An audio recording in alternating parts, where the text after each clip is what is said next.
أعوذ بالله من الشيطان الرجيم.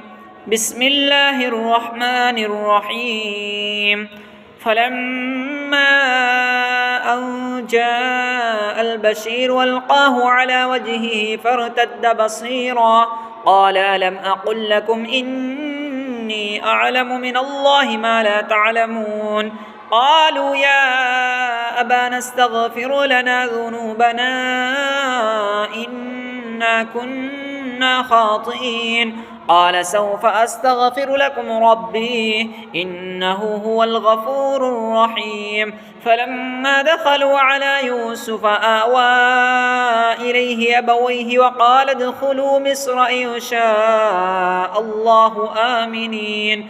ورفع أبويه على العرش وخروا له سجدا وقال يا أبت هذا تأويل رؤياي من قبل قد جعلها ربي حقا وقد أحسن بي إذ أخرجني من السجن وجاء بكم من البدو من بعد أن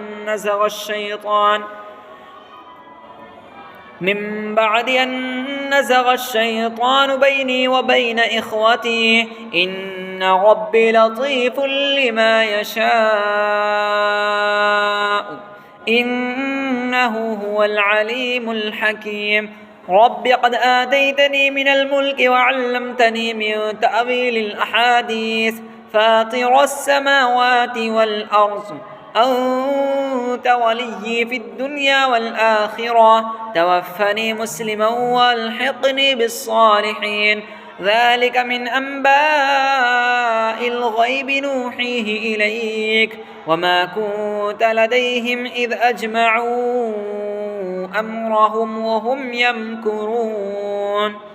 صدق الله العظيम। सभी भाई वीडियो को लाइक करें, चैनल को सब्सक्राइब करें और शेयर करें। अस्सलामु अलैकुम।